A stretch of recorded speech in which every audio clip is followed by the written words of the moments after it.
How can I change that? What can I do differently? And if I keep asking myself these questions, I think getting started becomes simpler, and then you can keep iterating on top of it. But this can be a good overall benchmark to start off with, because if you're not intentional about the why, if you're not deliberate about defining the value proposition, I don't think it stands the test of time, or your own motivation eventually fades away because the fundamental is not clear.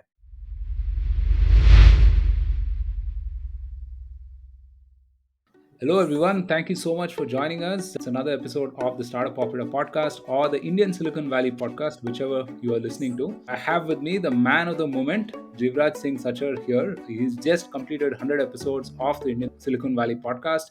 And I thought we could just catch up, have a freewheeling conversation about podcasting and everything else. So, hey, Jivraj, welcome and thanks for doing this.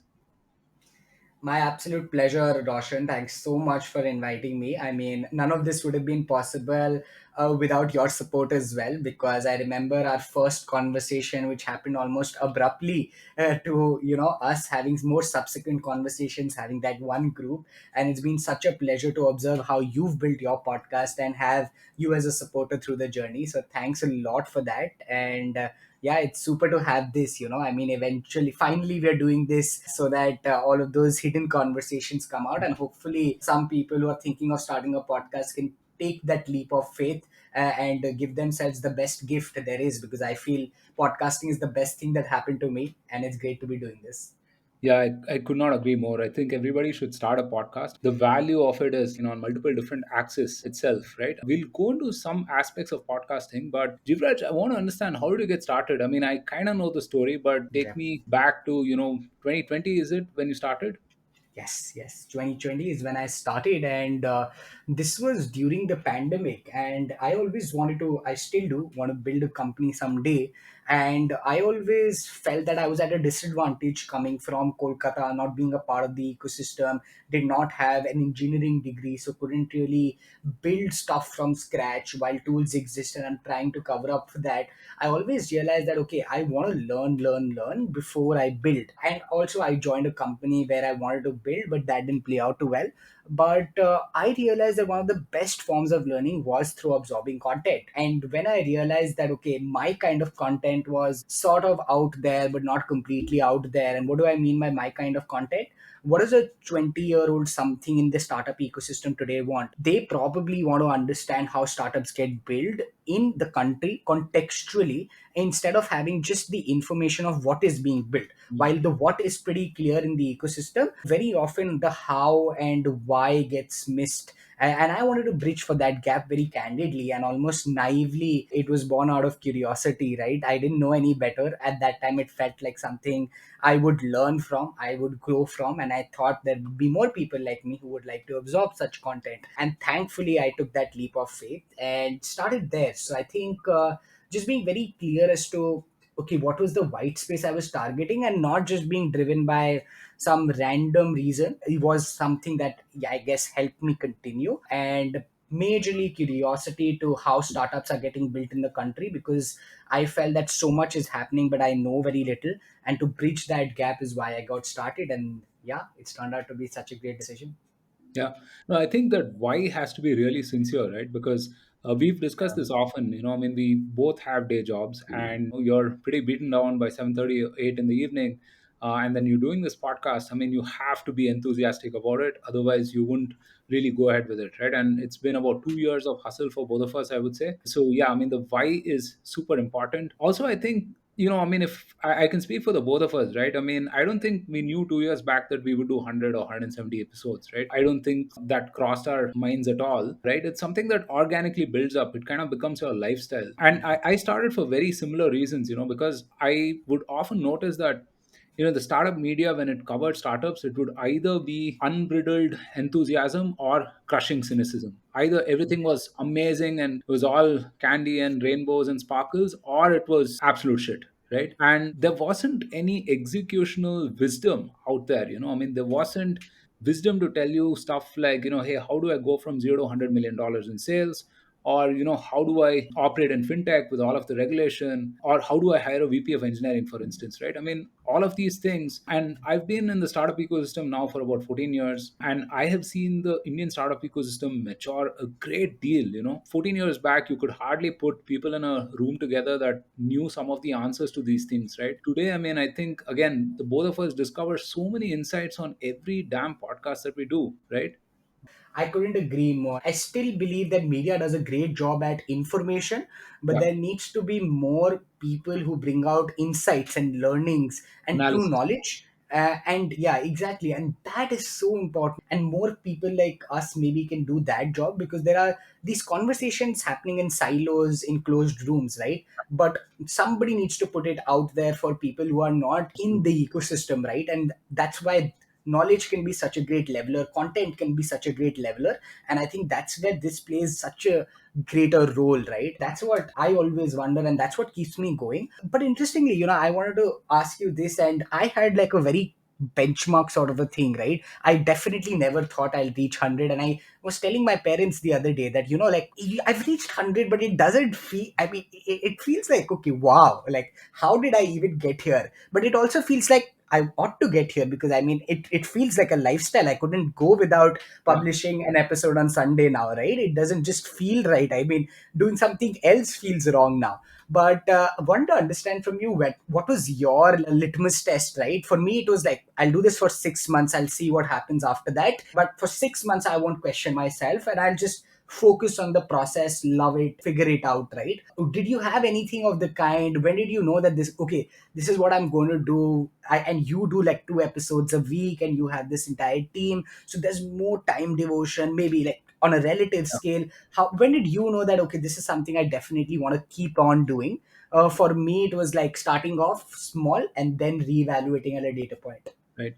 No, that's a interesting question because, funnily enough, I've always been doing these conversations, right? So Yeah. I was an entrepreneur about 5 or 6 years back, and I transitioned to being an employee. And one thing that I was really afraid of is turning into the classic employee, right? I mean, think of Stanley from The Office, kind of, Yeah.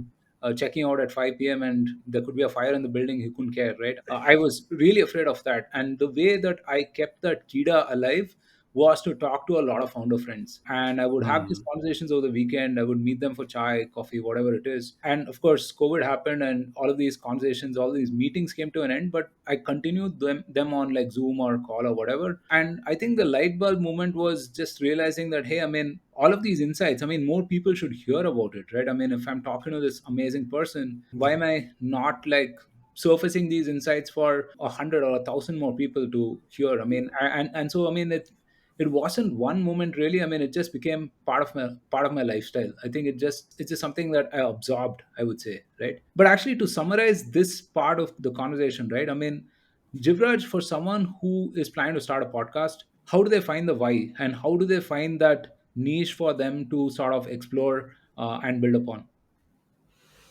Yeah, primarily in terms of the why, be very intentional and truthful to what are you truly passionate about. Mm. Because when the going gets tough, and when listeners are not coming, or when you're editing a podcast, nothing will stand the test of time but your passion.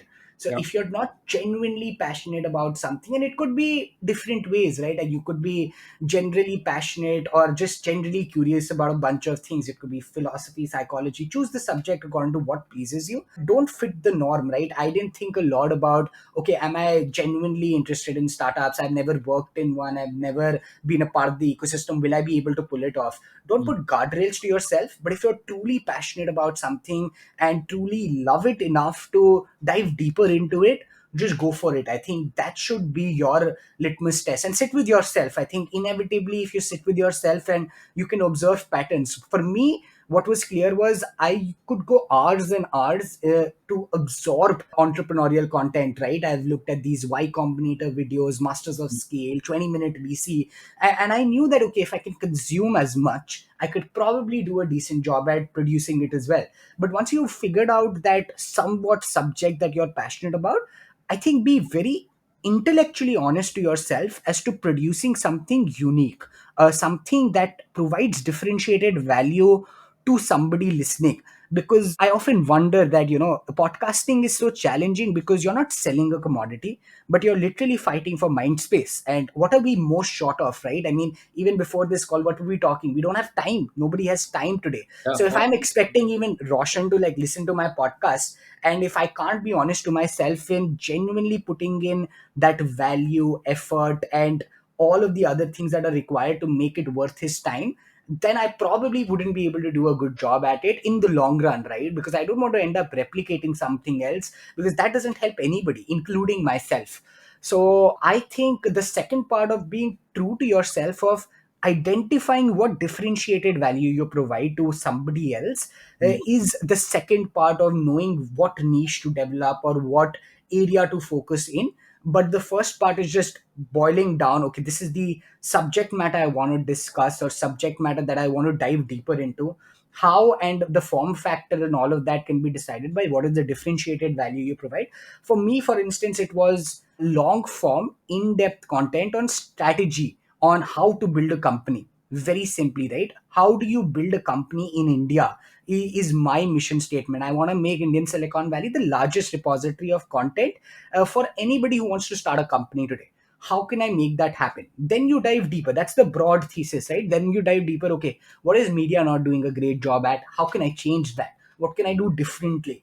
And if I keep asking myself these questions, I think getting started becomes simpler, and then you can keep iterating on top of it. But this can be a good overall benchmark to start off with, because if you're not intentional about the why, if you're not deliberate about defining the value proposition, I don't think it stands the test of time, or your own motivation eventually fades away because the fundamental is not clear. And I think I've developed that over time. So all of this in hindsight, of course, but yeah. yeah, would love to hear from you as well.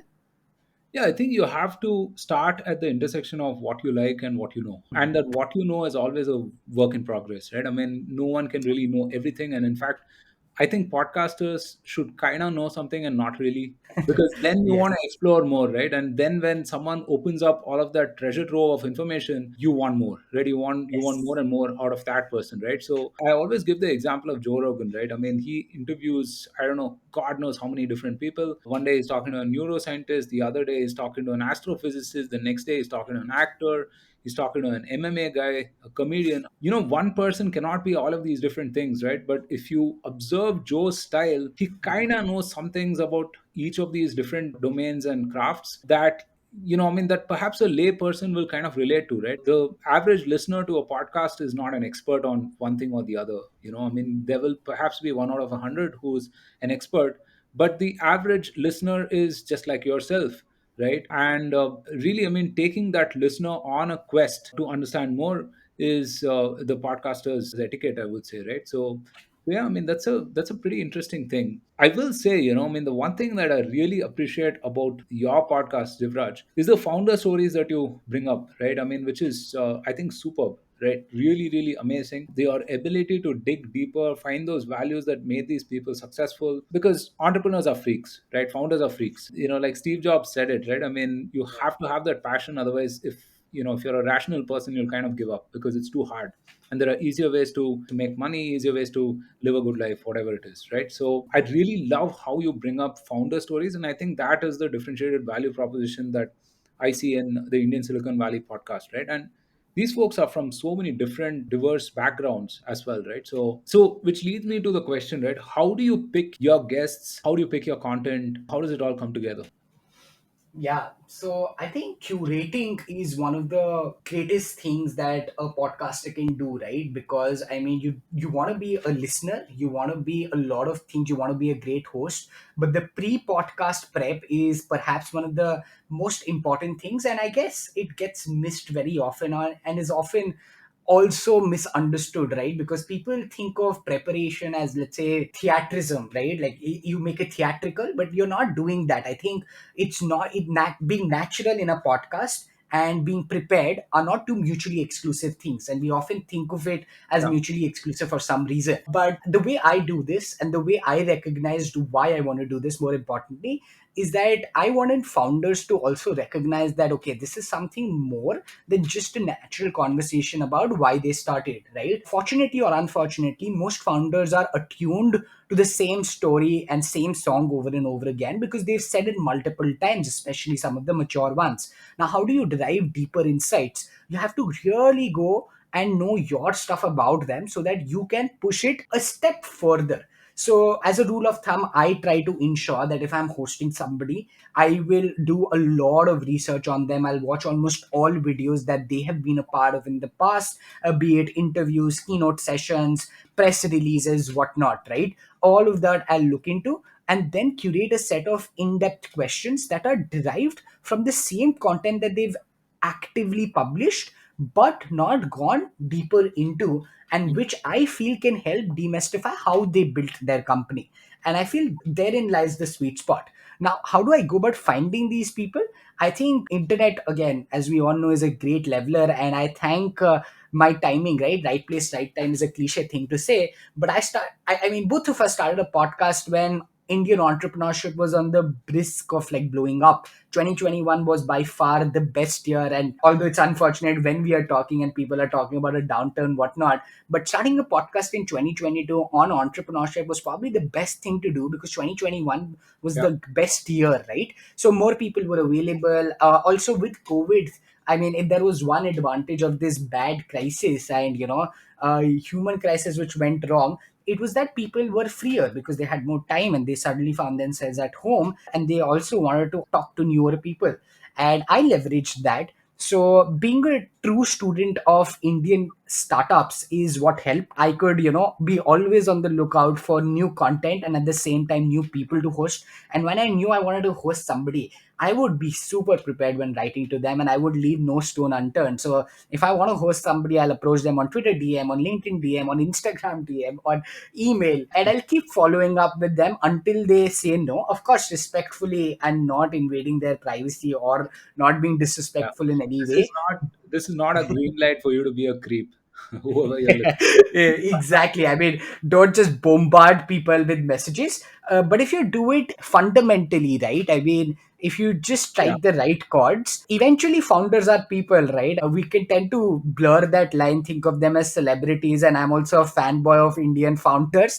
But it all honestly boils down to core motivations of why should a founder be on your podcast. If you can identify that and not give up. Like, I know I've been behind people for like 6 months. I'll follow up maybe once every 2 months, but people will eventually respond because these are inevitably busy people, right? Yeah. Recognizing that, acknowledging that, and keeping that in mind, but then still having the passion to continue. Because, I mean, if you have the long term view of, okay, I'm going to do this for the next 5 years, I don't mind even if somebody comes to my show a year from today.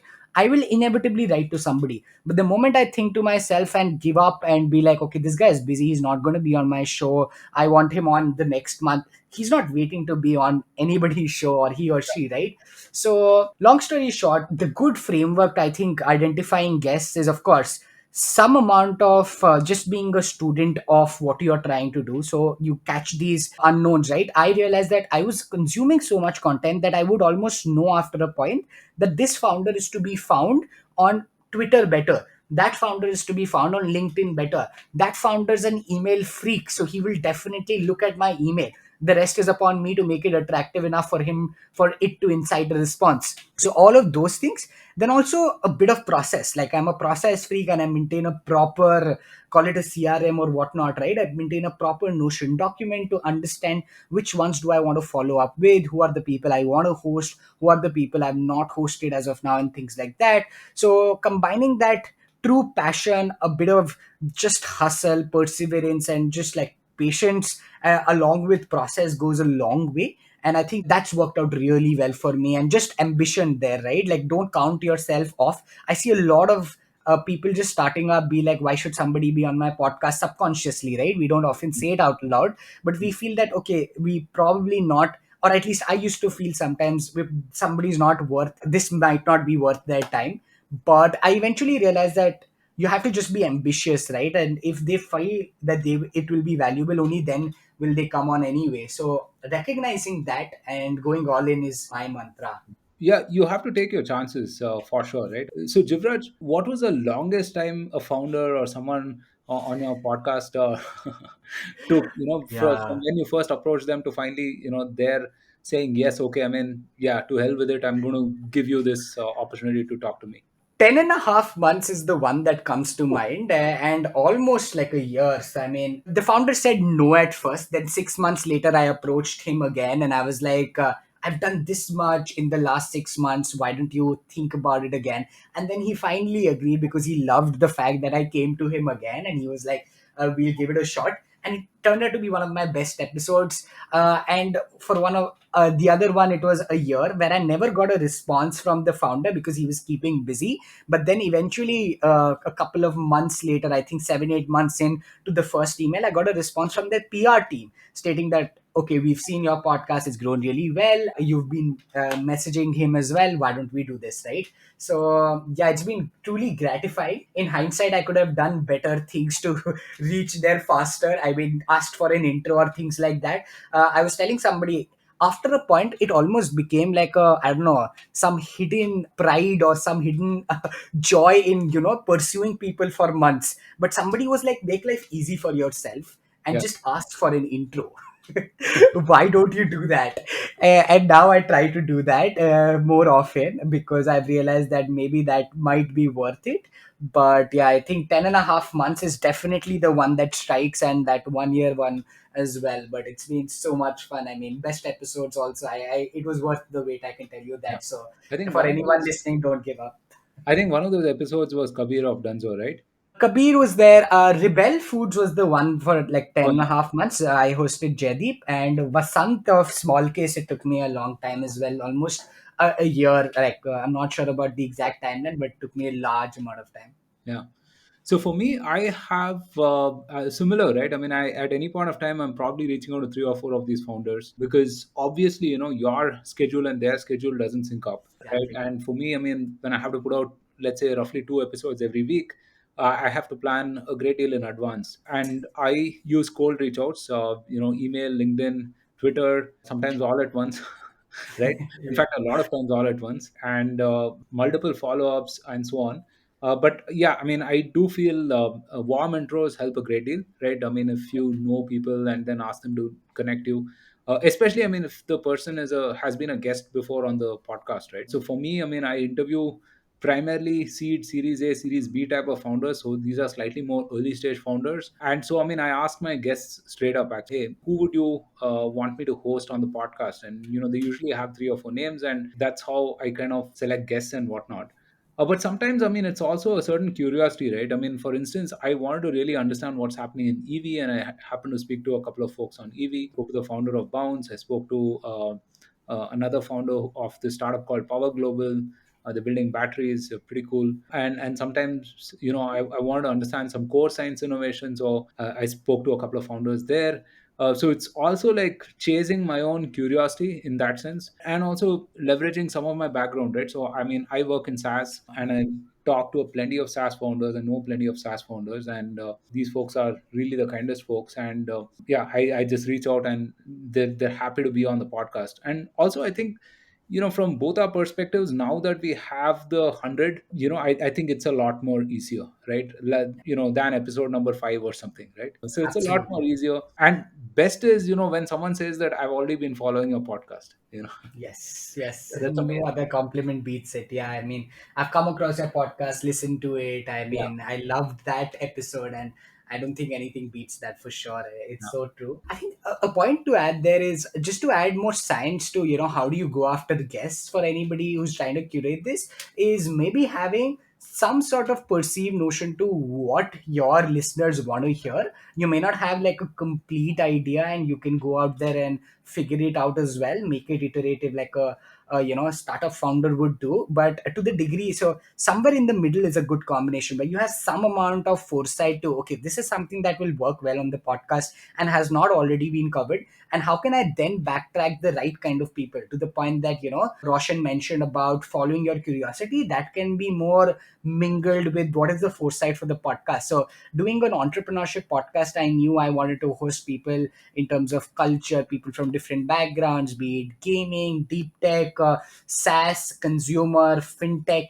And so, how do you get that circle in, and who are the best people out there talking about these aspects, or forget best, rather, if I were to rephrase, more unexplored people whose insights can be truly valuable for somebody. If you can, figure out those people, get them on and talk to them about these topics that you already have some sense into and foresight of, I Yeah. think that really helps. And so that could be a good way to just give you direction to which kind of guest you want, and then you can then filter the search to a better suit the needs of what you're building and stuff like that. A lot of it can be very organic as well, right? For example, I started using ticker tape for all of my stock market investing research and stuff. I just loved the product, right? And so I really wanted to talk to the founder. And my friends wouldn't stop raving about ultra human, and I wanted to understand what the hell this is about. And so I ended up speaking to Mohit, the founder, right? So a lot of it is that also, I feel. All right, let's move on to production. And this is one question that people ask me all the time, right? What mic, what software? Do I Yeah. need a ring light and this and that and whatnot? I mean, it's when people talk about podcasting, I think they think the first thing they need to do is go and get a mic, right? I mean, Yes. I didn't have a mic for the first, I don't know, 10, 20 podcasts, right? And Same. I was yeah, just going to say. and right now, I mean, I have like a beginner's mic, a Mano. Exactly. I've been planning to upgrade this for a while now, but I'm this 90s kid. So, I mean, I always have to earn things. I can't just like one click order stuff. So I'm planning to upgrade to a Shure. And Yeah. there's also this Blue Yeti, the mic, right, which is pretty good. But then, I mean, I've heard some complaints in terms of like a hissing noise and weird shit like that. But Okay. I think Shure or Audio Technica, one of these mics should be good. I tend to use earphones sometimes. I find headphones a little weird because it kind of boxes my ears in and I can only hear myself. So I Yeah. need some ambient, noise to feel like I'm talking more naturally. So I don't use earphones or headphones. I was talking to Jivraj, just before we started recording, that I was a big fan of Zoom for a long time because it just got the job done. But having moved to Riverside.fm, about a couple of months back, I don't know. I think I was probably living like a savage before this, right? So I love Riverside. I mean, it records at such a high fidelity and it's almost lossless, you could say. A fantastic listening pleasure, and I have a pretty normal ring light. So that is pretty much my setup. What about you, Jivraj? Yeah, no, I think again the caveat here is start before thinking of Yeah. this. You'll figure it out. Please start. I mean, like nothing beats starting, and don't. This is the cold start problem where you'll wait for a mic and then for the other things and then figure out. So don't do that. For the longest time, I used to record without a mic, without headphones. I have recorded on speaker on my mic because I felt it was great. I literally like, and I used to read out from like a paper wherein I used to write questions. Those were my first 10 episodes. So don't worry. And you don't have to start with video and everything. So the good part about podcasts is you can start with the audio. You don't have to think about too much production and you can go in the future. And for me, this has been the setup since episode 15 now. I have one simple mic, which is the same one as yours, if I'm not wrong. I'm forgetting the brand, but we can put it up on the description. It doesn't cost as much. It costs under like I think 2,500 or something. So it's a very easy start. At least my mic, I record with that. I have headphones. I don't have a ring light, but thankfully the lighting in my room, I have all the lights on, so lighting is decent. And I have like a good. This is just my drapes, so nothing fancy in terms of the video setup. I do use headphones, which are, I mean, the ones that I use either way. So it just like suits me better. It's a matter of preference, I'd say that. But I record on Zoom. That's something I've been meaning to change. And so this is going to be, in fact, a good motivator for me to make that leap of faith, because I was like, I didn't know how people react to it more than anything, right? I'm happy to go ahead with another one, but I don't want this to be a friction led mechanism for my guests. But I'm probably going to work on that. And yeah, also probably going to upgrade the mic that's been on the cards. I mean, that was supposed to be my gift to myself on the 100th, but I have delayed that. But yeah, I think the hook is that you can figure these things out with time. Yeah. And you can of course upgrade. I'm sure there are people with better setups and stuff, so you can, it depends upon how ambitious you are with that and what's that on your priority list. But basic production for a podcast to provide high quality content to a listener is definitely possible with minimal preparation and minimal investment as well. So this should be one of the easier things to do when figuring it out, and you can take help from a lot of people around. So if anybody wants to start a podcast, just like do it. I mean, don't think about all of this. Yeah, and which brings me to editing, right? Editing again, I think we have different approaches. So I have Thiru and Gunjan helping me with the editing, and I just made a call pretty early on that I mean, I would much rather focus on talking to people and not be bothered with editing because I already have a paucity of time. This is one of two podcasts that I run, and plus, I mean, on top of that, I'm have a day job as well and a family, whatnot. I mean, so I really don't have the time for it. But also, I mean, I did learn. I mean, I constantly learn a lot of these. Format changes, the edits, and everything from listening to a lot of podcasts. I think, I mean, that's one thing that I would encourage everyone is to listen to a lot of podcast content, right? Because then you kind of know what is good. Simple things like, hey, I mean, the first 5 seconds, 5 or 10 seconds, what is that you need to add? What do you want to put? I think I've experimented a ton of ways in this, right? So I've tried a soundtrack, I've tried an introduction, I've tried a highlight reel, I have tried a bit of both. I've tried different types of soundtracks. I mean, you name it, intro, outro, just plain voices with a little bit of a music background, everything. Done pretty much everything. Yeah, I mean, you edit the podcast yourself, Jivraj. So, are you planning to continue with that, or what is the plan? No. Yeah, no, I think the idea is that once it becomes repeatable, you should leave it to somebody else. Initially, it might be a good idea, especially since I was creating podcast content for the first time. I definitely felt I should figure out editing. Although it's interesting, right? For the first 5 episodes, I tried to find an editor. And the way I started editing my own, because I used to always feel I wouldn't be able to do it. But the way I started on my own is I had to publish one Sunday, and by Saturday it was not done. I couldn't get hold of the editing person. And I was like, I can't miss this. And right now, it would be a shame if I did. So I had to almost push myself to learn. And it became one of those things that I started enjoying a lot, which is almost ironical. And I don't always enjoy it as well. So that caveat exists. I don't want to be sounding holier than thou and say that, okay, it's the best part of the process. It can tend to get repeatable, but I think enjoying it comes from the fact that I try to observe a lot of what I have done on the show, and I feel it makes me a listener to my own podcast in a great way because I tend to stop very often, take down notes, try to figure out if I'm acting on these insights also or not, right? I know it's one of those non scalables, but it depends on the preference. And since I was doing this for the first time, I figured this would be good. And my personal benchmark was this very milestone. I was like, okay, now that I've reached 100, I don't think I'm going to stop doing this, right? And I was always afraid that if I distance myself to the podcast, I might just eventually find the entire process I know redundant. This was always a fear. This still is, because I mean, I've seen the benefits of compounding now that I've lived it. I would never want to leave it. And so I didn't want to outsource any of these processes until I knew I was in it for the long haul. And now that my benchmark is here, I will let it go. But I think, like, to summarize, I think this is a personal choice. If you choose to do it, it can give you a lot of feedback loops for yourself. It can give you a lot of things to note as to how you want to proceed with the podcast. But even with that caveat, I would say that once it becomes too mechanical as a process and you know that it's okay, a repeatable thing, hand it over, right? This is with anything in life, more so with podcasting, so that you can focus on things which are non-repeatable, non-mechanical, which is the curation of the content, right? As you will free up time, because if you are eating up time from something, right, that editing time is coming from somewhere,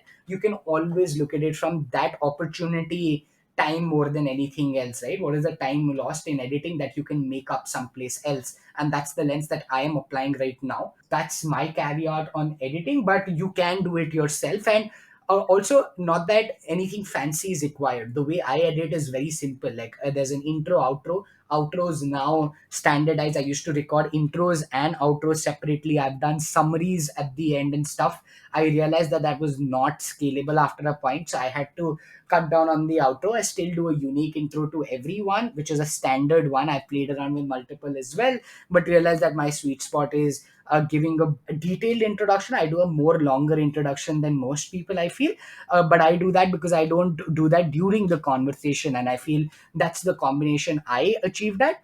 But it is definitely possible. I edit on Audacity, very simple edits. My video edits are actually done by somebody else, which is a friend. A huge shout out to Shaurya for making that happen as well. Shaurya and Sanchit are the folks that are responsible. They are kids from school actually, who helped me out with this. So yeah, really thankful that they're helping me put out content on YouTube. But yes, that's my formula for editing.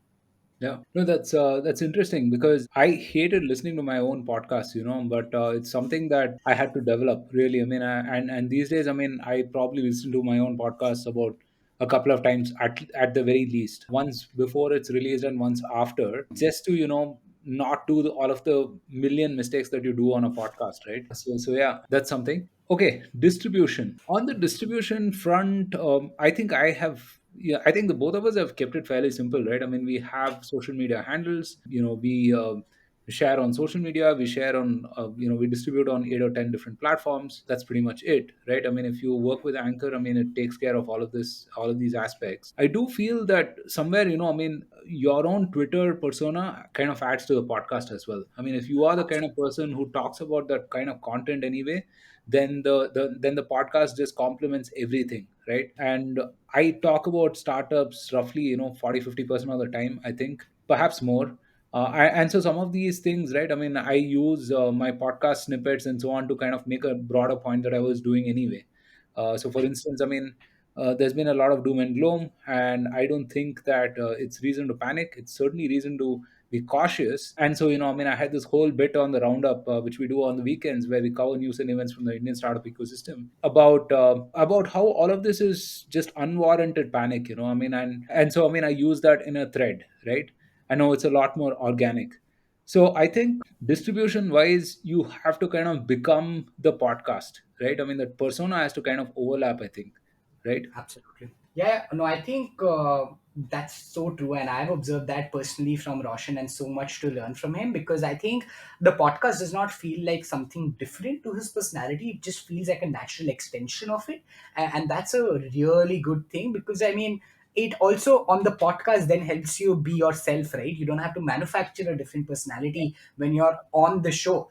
So it's basically just different expressions of your own self, which is probably the best gift you can give to a listener, right? Because then you're most authentic, natural, and candid all at the same time. So I think that really helps, and that's the way to go about it to a large extent. Also, the caveat here is I wouldn't, I mean, say that I can speak for myself that distribution is the most core focus for the podcast, because I was clear from day one that even if one person listens to it, I want to make curation my strength. Maybe not. I mean, of course, I want more people to listen to it, but that was not hash one priority for me. And that can differ for you, and you can of course figure out hacks in the world of I mean, internet again, which is the leveler. Social media gives you the opportunity of just putting out, repurposing content in multiple different ways, and there are multiple people who do a better job at this, of course. So I mean, taking cues in terms of either putting newsletters out, Instagram reels out, YouTube shorts out,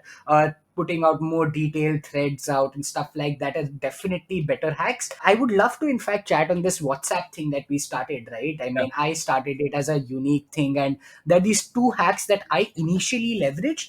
One was I started off a WhatsApp business newsletter as a way to just simplify the way you consume content, because I feel sometimes it becomes difficult for you to go to a different medium, go to a, because YouTube is more intuitive, I think, but not audio. So you don't go to Spotify searching for, let's say, podcast always or a particular episode. How can I make it easier for a repeat listener to consume my content? And it was born out of that desire. It was a very basic WhatsApp newsletter where I would inbox on WhatsApp Messenger, the business account, to a lot of my listeners who subscribe to the podcast number, right? So that was like an interesting hack that I figured, and was it was a bit non-scalable. I'm not doing it actively anymore, but it was a great hack to get raw feedback, make people feel like they were talking directly to the host, which is a great superpower, right? I often wonder that the best people that I listen to, I would love to chat with them, right? Just to like have a conversation, and WhatsApp gave us the opportunity to do that. So I think that's something. The second hack was these partnerships with entrepreneurship cells that I started doing, and this was very active in the first 40 odd episodes. It was again non-scalable, but every week before an episode got out, I would go to an entrepreneurship cell because I was just out of college. I realized that okay, these are people who are my target persona, right? How can I get them interested in the podcast? I realized that okay, they need help with speakers, which I'm going to develop over time. Why don't I help them with resource, and in turn they can help me with reach, and we can do this on a cross collaboration basis. That I, since I was closer to the audience, figured it out. It was a very small hack. I don't know how it gets replicated, right? I don't think it's applicable across the board, but I'm sure similar hacks are applicable. So maybe figure out one of those hacks and cues that build a flywheel, and I think that can be super powerful and super impactful in the long run. So maybe that's something to think about, and those are two things I feel on the distribution end were decently unique to what I was able to do at the start. Yeah. No, I could not agree more. I think if you do it for the numbers, you're going to get frustrated, right? Because it's going to take a while, right? Yes, the numbers will grow, but not, in the way that you think it will, right? I mean, you won't become Joe Rogan in 6 months or 1 year. In fact, Joe Rogan himself became Joe Rogan after about 10 years of effort, right? And you could only argue that maybe, I mean, he's really, really taken off in the last 3 years, right, post covid. So yeah, the WhatsApp thing, even I do that. I started very organically, learned it from you, and today I think there's about 400, 450 people on that. And it's pretty interesting to reach people's inbox, right, directly. And also people write back and say that, hey, I mean, when is your episode due, or that particular thing was amazing, or that was trash, or whatever it is. People give feedback, which is awesome. Try to be on as many platforms and as many different formats as possible. Some of the topical stuff will also work in my experience right now. For instance, I mean, deliveries, IPO has happened. I mean, if you can spin off something with respect to that and put something out, I mean, obviously it'll get picked up, right? I mean, that is useful as well. But yeah, I mean, these are a few ways that you could go ahead.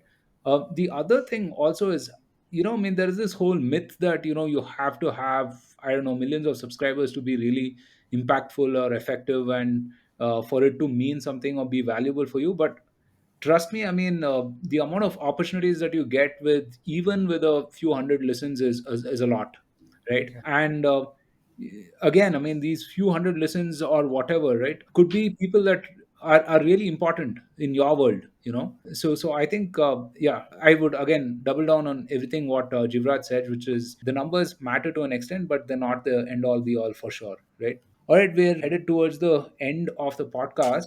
Jivraj, your favorites. Who are the best guests that you've had on the podcast?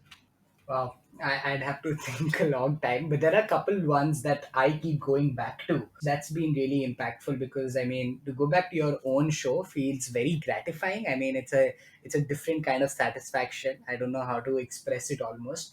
But there was this episode with Roy of Sequoia, which was really impactful. I really love it because it's very fundamental in nature, talks about really existential things, especially at the start, and lays down a great groundwork to how you can proceed. So I think that's one definitely that I really love. The second is Kabir of Dunzo, and these are almost like 50 episodes Amazing behind. episode. I loved how, so Kabir was a great combination of true authenticity, honesty, and also structure and clean thinking, right? Which is, I think, some of the like best traits to find. And when you can find it in consolidation, right, in the same person, it just like magic happens, in my opinion. So I think that's something I really love. Then there was an episode lately with Vikram Vaidyanathan of Matrix, and I think again, what I loved about that venture episode was it was very different. It was nothing like the general venture conversations, and spoke a lot to the in like I mean, Vikram was just amazing in explaining in structure and in very concise terms what he wanted to share. and that I think is a quality. So I think these are a couple that definitely come to mind. And yeah, I mean, lately I've been each episode feels like a gift, right? I could Yeah. go on and on about it, but it's been truly gratifying to know that content can have a valuable impact on somebody's thought process. Because I keep, like, if you think about it, and I mentioned this, we are fighting for time, but also if this works and if people are taking out 50-55 minutes to watch a piece of content that you have produced in some shape or form, then you're impacting them in such a strong way, because hopefully that can be actionable as well. So I think keeping that in mind really stands out. But yeah, bunch of favorite ones. And I would love to point out my like which the conversation that I love on Roshan's episodes, which is, I think one is the one on sales with Jane Abil, right? Right. If pronouncing her name correctly. Many. I think I really loved that one. He was really nice. His 100th episode, if I'm not wrong, which was with the Vimo founder, right? I Yeah. think that I really loved as well. I had a look and it was really nice. And we've had some common guests. So that's the good part. I mean, I can go back to his podcast for research, and there's so much to learn. And I'm not just saying that because I'm we are all talking, but I've said that to him in person as well. I'm guilty of not listening to enough of his content. That also I will accept. But yeah, the other piece that Roshan briefly alluded to, and I would love to echo, is that if you're creating, then definitely consume more than you create. But if you're not creating, then start creating. But if you're creating, then start consuming more. Don't get caught up in either, right? Because otherwise you're just like going down a rabbit hole, which will not lead to anything in the long run. Yeah. So yeah, that's what I like. Almost weekly, we exchange notes, right? In terms of, hey, I mean, here is this cool podcast that I discovered. Check out, 10 minute to 14 minute, or look at the way the person asked this question or that answer or whatever it is. I mean, shout out to the podcasters collective, Archit and Yes. Krishna, and all of the amazing conversations that we have. Yeah, so this was fun, Jivraj, and congratulations again on 100. I hope you have another 100 more, maybe 1,000. Who knows, right? Uh, Yes. so yeah, keep at No, it. thank you so much, Roshan. This was so lovely, and I think it was so great to finally chat with you on the record, right? I mean, as opposed to do it in a silo. I think this is also testament to how far it's come. I think it's been so nice knowing you, and all I can just mention to somebody, if you've ever thought of starting a podcast, I mean, just reach out to either of us also. I'm sure we'd love to have a chat and help you get started, but don't ponder over it too much. If you're genuinely curious, just start, because I Yeah, can assure you that looking back at 100 episodes, the only thing I can mention is I love doing what I do and I cannot live without it. And that is the testament to how far I've come and how far I've enjoyed the journey. So, yeah. yes, loved it. And That's a this was super awesome. Yeah, that's a great note to end the podcast on. I mean, just a small addendum to that. I do feel the podcasting ecosystem in India is just getting started. And I think there's still a long, long way off. I mean, if you look at it purely by numbers, I think podcast listeners in India is at about 30 million. Just for perspective, YouTube is about 10 times that, 300, 350 million. And I think even the 30 million is, I mean, I think it's slightly on the higher side. It's more like 20, 25 million, I think, which in a nation of 1.4 billion people is peanuts, right? Yeah. At least with Yeah. 600 million internet users is nothing really. So really, I mean, we have a long, long way to go, and it's a good time to get started. I hope you guys found value in all of the conversations that we've had on our podcast, and yeah, look forward to your support as well. Certainly. Awesome note to end on. If you're taking away one thing from the podcast, this one at least, just start and like go ahead. This is a great thing to do as long as your fundamentals are. Before you leave, don't forget to like this episode and rate and review us on your favorite podcast platforms. It helps more people discover our content. We produce a couple of episodes every week and a startup operator roundup on the weekends. Again, all valuable content. Please share these with your fellow startup operators. Follow us on social media and subscribe to our WhatsApp newsletter so you can get all of this content delivered straight to your inbox. I'll see you again on another episode.